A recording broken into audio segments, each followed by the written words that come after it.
Hello dear students, स्वागत है आपका मेरे इस चैनल माय स्कूल टीचर में। तो स्टूडेंट्स, आज की इस वीडियो में हम Uttar Pradesh board class 9 NCERT book Hindi Nagarjuna द्वारा रचित बादल को घिरते देखा है नामक अध्याय का इस वीडियो में व्याख्या करेंगे। तो चलिए डियर स्टूडेंट्स, शुरुआत करते हैं।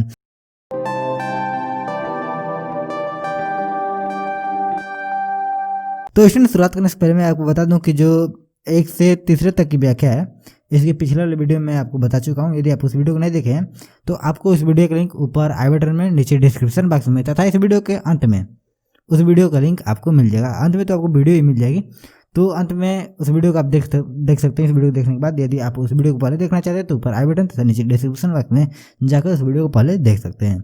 तो स्टूडेंट्स, आज की इस वीडियो में हम पदांश चौथे तथा पदांश पांचवें का इस वीडियो में व्याख्या करेंगे। तो चलिए स्टूडेंट्स, शुरुआत करते हैं।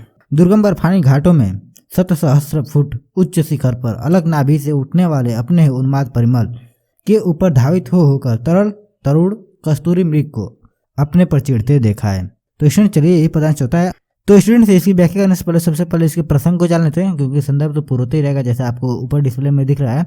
और देखिए, सबसे पहले इसके प्रसंग को जान लेंगे, उसके बाद इसकी व्याख्या करेंगे। तो देखिए, इसका जो प्रसंग है, प्रस्तुत पदांश में कवि ने हिरण के माध्यम से व्यक्ति की उस व्यवस्था का वर्णन किया है जब बहुत प्रयास करने पर भी कुछ प्राप्त नहीं होता है। तो चलिए स्टूडेंट, इसकी व्याख्या को जान लेते हैं और इसको अच्छी तरीके से समझ लेते हैं। तो देखिए, इसकी व्याख्या है, दुर्गम बर्फानी घाटों में 7 सहस्त्र फुट उच्च शिखर पर। प्रस्तुत पुस्तक नागार्जुन जी कहते हैं कि दुर्गम बर्फानी घाटों में, दुर्गम में जहाँ पहुँच पाना बहुत कठिन हो, दुर्गम का अर्थ है जहाँ पहुँच पाना बहुत ही कठिन हो, बर्फानी घाटों में, इस बर्फ वाली घाटों में 7 मतलब सैकड़ों, 7 सहस्त्र फुट उच्च शिखर पर, 7 में सैकड़ों, सहस्त्र मतलब हजारों, फुट मतलब फुट, उच्च शिखर पर तो उच्च चोटी पर। प्रस्तुत पंक्ति में नागार्जुन जी कहते हैं कि जहाँ सैकड़ों हजार फुट उच्च पर्वत की चोटी पर जहाँ पर पहुंच पाना बहुत ही कठिन है। इन दोनों लाइन का अर्थ एक ही में हो गया कि दुर्गम बर्फानी घाटों में जहाँ पहुंच पाना बहुत ही कठिन है, 7 फुट उच्च शिखर पर, सैकड़ों हजार फुट ऊंचे पर्वत की चोटी पर। तो देखिए, इन दोनों लाइनों को जब जोड़ेंगे तो इसका अर्थ देखिए कैसे निकलेगा। सैकड़ों हजार फुट ऊंचे पर्वत की चोटी पर जहाँ पहुंच पाना बहुत ही कठिन है, अलख नाभि से उठने वाले अपने ही उन्माद परिमल, अलख में से दिखाई देने वाले, नाभि से उठने वाले, अर्थ नाभि से उठने वाले अपने ही उन्माद परिमल, अपने ही अपने आप को उन्माद भी मदहोश कर देने वाले परिमल में सुगंध। तो देखिए, प्रस्तुत पंक्ति में जो ये लाइन है यह हिरण के बारे में कभी कहते हैं। तो देखिए, इसका जो अर्थ है कि वहाँ सैकड़ों हजार फुट ऊंचे शिखर पर जहाँ पर पहुँच पाना कठिन है, वहाँ अपने ही नाभि से निकलने वाले और मदहोश कर देने वाले कस्तूरी की सुगंध को के ऊपर धावित होकर अर्थ को ढूंढने के लिए। तो देखिए, प्रस्तुत पंक्ति में जो इंटरव्यू लाइन कर देखते हैं, तो प्रस्तुत पंक्ति में नागार्जुन जी कहते हैं कि मृग को न दिखाई देने वाले नाभि से उठने वाले कस्तूरी की मदहोश कर देने वाली सुगंध को के ऊपर धावित होकर अर्थात को ढूंढने के लिए वह धावित होकर इधर उधर दौड़ता रहता है, अर्थात इधर उधर भटकता रहता है। मतलब कस्तूरी को ढूंढने के लिए जो हिरण है वह इधर उधर दौड़ता रहता है। तो फिर से इसकी व्याख्या देखते हैं, अलख नाभि से उठने वाले अपने उन्माद परिमल के ऊपर धावित होकर। तो प्रस्तुत पंक्ति में नागार्जुन जी कहते हैं कि मृग को न दिखाई देने वाले उसकी नाभि से उठने वाली कस्तूरी की मदहोश कर देने वाली सुगंध को मैंने हिरण को इधर उधर दौड़ते हुए को ढूंढने के लिए इधर उधर दौड़ते हुए मैंने देखा है। आगे देखते हैं, तरल तरुण कस्तूरी मृग को अपने पर चिढ़ते देखा है। तरल मतलब चंचल, तरुण मतलब युवा, कस्तूरी को यहाँ पर देखिए साइलेंट रखेंगे, मतलब इसको नहीं बोलेंगे, आगे बोलेंगे। तो देखिए कैसे, तरल तरुण मृग को अपने पर चिढ़ते देखा है। तो प्रस्तुत पंक्ति में नागार्जुन जी कहते हैं कि मैंने तरल अर्थात चंचल, तरुण मतलब युवा, कस्तूरी मतलब कस्तूरी, मृग को अर्थात हिरण को अपने पर चिढ़ते देखा है, अर्थात अपने पर चिढ़ते देखा है। तो देखिए, प्रस्तुत पंक्ति में आगे नागार्जुन जी कहते हैं कि जब वो चंचल युवा मृग जब वो कस्तूरी को नहीं ढूंढ पाता है तो मैंने उस मृग को अपने पर चिढ़ते देखा है, मैंने उसको अपने आप पर चिढ़ते हुए अर्थात झिझलाते हुए मैंने देखा है। तो यहाँ पर देखिए, जो कस्तूरी का अर्थ है, कस्तूरी मृग को अपने पर चिढ़ते देखा है, अर्थात जब मृग कस्तूरी को नहीं ढूंढ पाता है तो उस दृश्य को, जब जो मृग है वह कस्तूरी को नहीं ढूंढ पाता है तो अपने ऊपर झुंझलाने लगता है। तो इसी दृश्य को कभी कहते हैं कि मैंने अपने प्रत्यक्ष आंखों से देखा है। तो स्टूडेंट्स, मुझे विश्वास है कि आपको जो ये पदांश होता है इसकी व्याख्या आपको समझ में आ गई होगी। बस इसको हर एक लाइन को एक दूसरी लाइन से संबंधित है, तो आपको उससे जोड़कर इसका अर्थ निकाला। तो उम्मीद आप इसको समझ गए होंगे।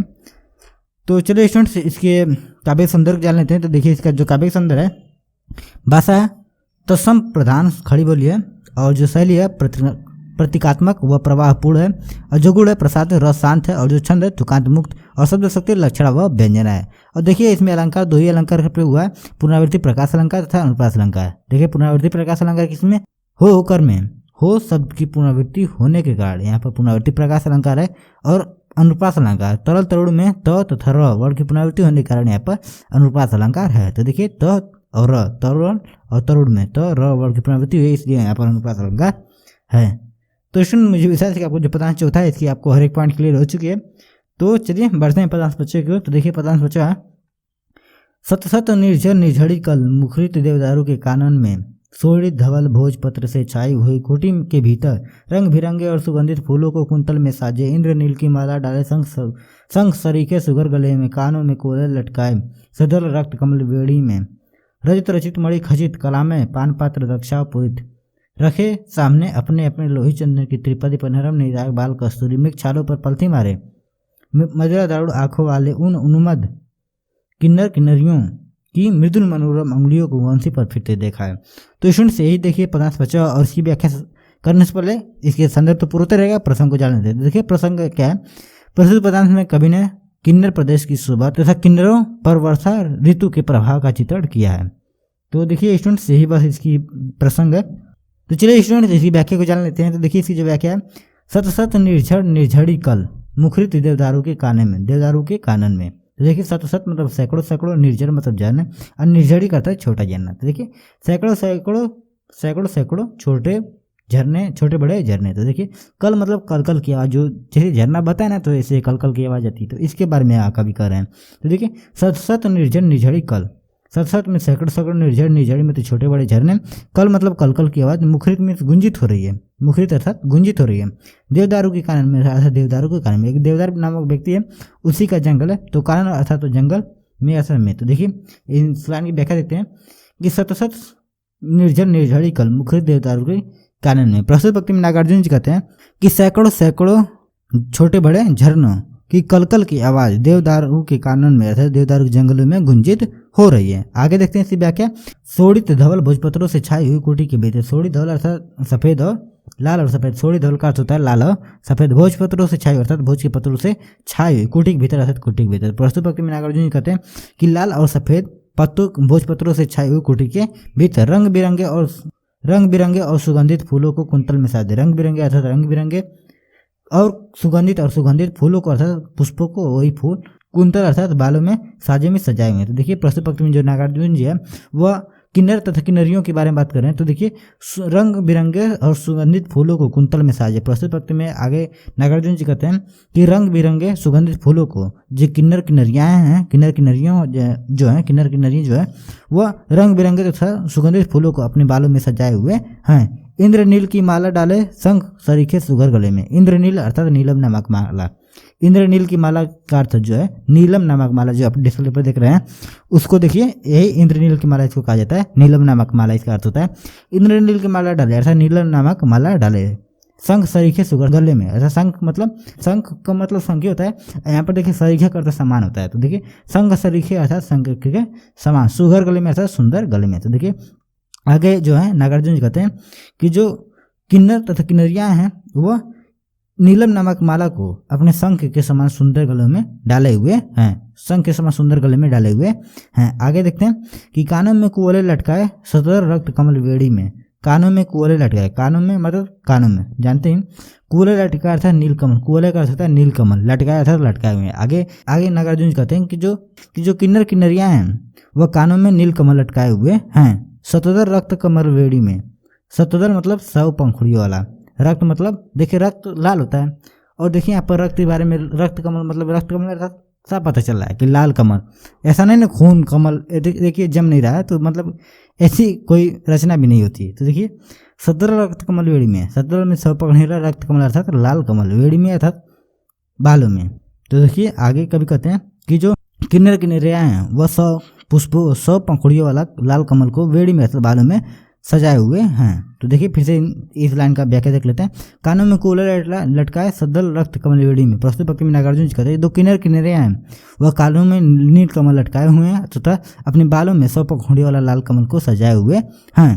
रजित रचित मणि खचित कला में पान पात्र रक्षा पूरित, रखे सामने अपने अपने। देखिए इसमें जो ए ऐसी जो नीचे वाली जो ए लाइनें हैं, जैसे यहाँ से रजित रचित से, यहाँ पर देखिए एक लाइन दूसरी लाइन से अर्थ जोड़ती है, क्योंकि इस लाइन को ऊपर वाली लाइन की तरह नहीं दिया गया है, क्योंकि ऊपर वाली जो लाइनें हैं वो अपना पूरा अर्थ दे रही है एक ही लाइन में। तो देखिए इसका जो अर्थ है वो दूसरी लाइन से संबंधित है, दूसरी लाइन से जुड़े हुए हैं। तो देखिए इसकी व्याख्या इसी तरह देखते हैं कि रजित रचित प्रस्तुत पक्ष में नागार्जुन कहते हैं रजित रचित अर्थात चांदी से बनी हुई, मणि खचित अर्थात मणि जड़ी हुई, मणि खचित का अर्थ होता है मणि जड़ी हुई, कलामे मीन्स कलात्मक ढंग से, पान पात्र मीन्स पान शराब पीने वाला बर्तन, पान पात्र अर्थात शराब पीने वाला बर्तन, द्राक्षा अर्थात शराब भरी हुई। तो देखिए बस यहाँ पर देखिए पान पात्र तक इसका अर्थ देखेंगे तभी आपको पूरा समझ में आ जाएगा। रजित रचित मणि खचित कला में पान पात्र। प्रस्तुत पंक्ति में नागार्जुन जी कहते हैं कि जो किन्नर किन्नरियाँ हैं वह जिस पात्र में शराब पान करते हैं, जिस पात्र में मदिरा पान करते हैं वह रजित रचित, वो सोने से वो चांदी से बनी हुई मणि खचित तथा उसमें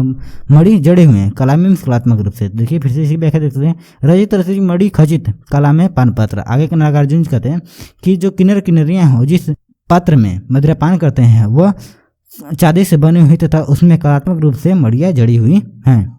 तो देखिए आगे के इसकी देखते हैं व्याख्या। द्राक्षासो पूरित रखे सामने अपने अपने लोई चंदन की त्रिपदी पर।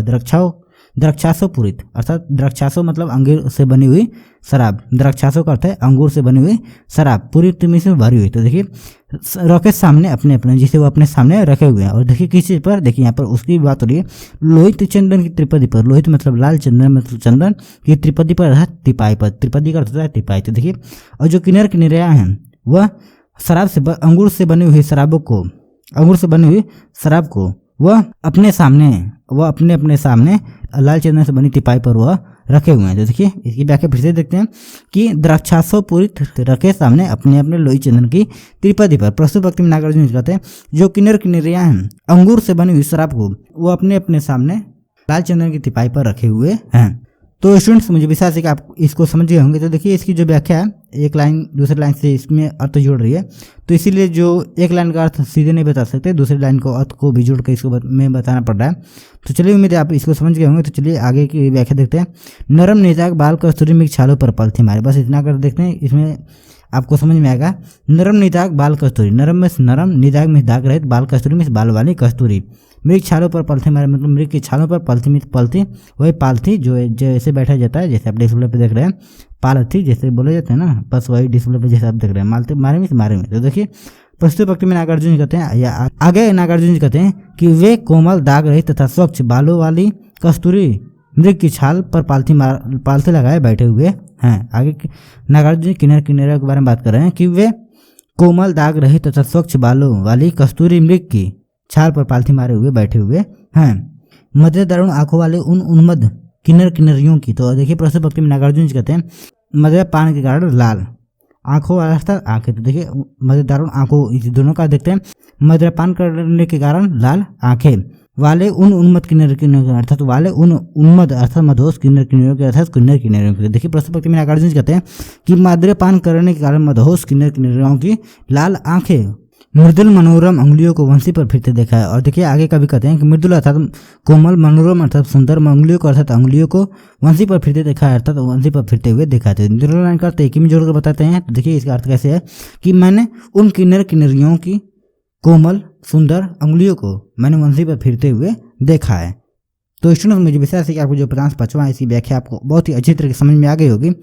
तो स्टूडेंट चलिए इसके काव्य सौंदर्य देख लेते हैं। तो देखिए इसका जो काव्य सौंदर्य है, तो देखिए जो इसकी भाषा है संस्कृतनिष्ठ खड़ी बोली है, और जो शैली है वर्णनात्मक व विचारात्मक है, और जो गुण है माधुर्य है, रस श्रृंगार रस है, जो छंद है तुकांत मुक्त है, अशब्द शक्ति लक्षण व व्यंजन है। और देखिए अलंकार, इसमें 3 अलंकार का प्रयोग हुआ है, अनुप्रास अलंकार, पुनरावृत्ति प्रकाश अलंकार और उपमा अलंकार। देखिए अनुप्रास अलंकार कैसे, निर्झर निर्झड़ी में न और र वर्ड की पुनरावृत्ति हुई है, और रंग बिरंगे में रंग बिरंगे में र तथा ग वर्ड की पुनरावृत्ति हुई है, रजत रचित में र तथा त वर्ड की पुनरावृत्ति हुई है, और रजत रचित तथा मणि खचित में र च तथा त वर्ड की पुनरावृत्ति हुई है। तो देखिए बस यही 3 है। तो देखिए अनुप्रास अलंकार कैसे, निर्झर निर्झड़ी में न और र, रंग बिरंगे में र एवं ग, रचित रचित मणि खचित में र च एवं त वर्ड की पुनरावृत्ति होने के कारण यहाँ पर अनुप्रास अलंकार है।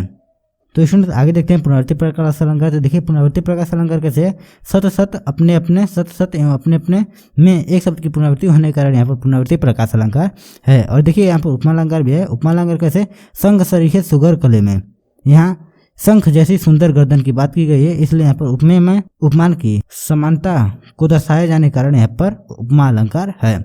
तो स्टूडेंट मुझे विश्वास है कि आपको जो पदांश पांचवा है और साथ ही पदांश चौथा है, इन दोनों की हर एक पॉइंट आपको क्लियर हो चुकी है। तो स्टूडेंट यदि आपको वीडियो पसंद आया प्लीज वीडियो को लाइक करें और अपने मित्रों के साथ शेयर करना ना भूलें। यदि आपके मन में कोई भी सुझाव हो, कोई भी सलाह हो तो नीचे कमेंट बॉक्स में कमेंट जरूर करें।